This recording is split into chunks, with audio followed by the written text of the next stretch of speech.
നമ്മൾ വേണമെന്ന് വെച്ച് പിടിക്കുന്നതല്ല. ചൂണ്ടയിട്ടുകൊണ്ടിരിക്കുമ്പോൾ ഇങ്ങനൊരു പ്രശ്നമുണ്ട്. കാര്യം ആമ ചിലപ്പം കയറി പിടിക്കും. അത് ആറ്റിലായാലും ഈ ഇതേപോലെ കുളങ്ങളിലായാലും ആമ കയറി പിടിക്കും.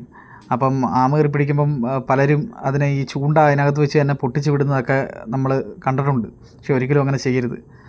അതൊരു ശരിയല്ല. അതിനെ പെയ്യെ പിടിച്ച് അതിന് വലിയ പരിക്കൊന്നും ഇല്ലാത്ത രീതിയിൽ ചവിട്ടി പിടിക്കാം, കുഴപ്പമില്ല. നല്ല കട്ടിയുള്ള തോടാണ്, അതിനൊന്നും പറ്റത്തില്ല. അതുപോലെ തന്നെ പെയ്യെ അതിന് വലിയ പരിക്കില്ലാത്ത രീതിയിൽ ആ ചൂണ്ട ഊരി എടുക്കണം. കാര്യം പലരും ചെയ്യത്തില്ല. കാര്യം ഈ ആമയ്ക്ക് ഒരു സ്മെല്ലുണ്ട്, ഇതിനെ പിടിക്കുമ്പോൾ ഭയങ്കര സ്മെല്ലായിരിക്കും. അതുപോലെ തന്നെ പലർക്കും പേടിയായിരിക്കും ഇതിൻ്റെ തലയൊക്കെ കാണുമ്പോൾ. അതുകൊണ്ട് തന്നെ പലരും ചൂണ്ടയെ പിടിച്ച് കഴിഞ്ഞാൽ പൊട്ടിച്ചിടും. പിന്നെ ആ ചൂണ്ടയായിട്ടൊക്കെ പോയി കഴിഞ്ഞാൽ അത് പിന്നെ ചത്തുപോവും. ആർക്കും ഒരു ഉപദ്രവമില്ലാത്തൊരു ജീവിയാണ്. അതുകൊണ്ട് ആമയെ കിട്ടിയ ഇതേപോലെ പെയ്യെ ചൂണ്ട ഊരി അതിനെ തിരിച്ച് വെള്ളത്തിൽ തന്നെ വിടണം. കാര്യം ആർക്കും ഒരു ശല്യമില്ലാത്തൊരു ജീവിയാണ് ഈ ആമ.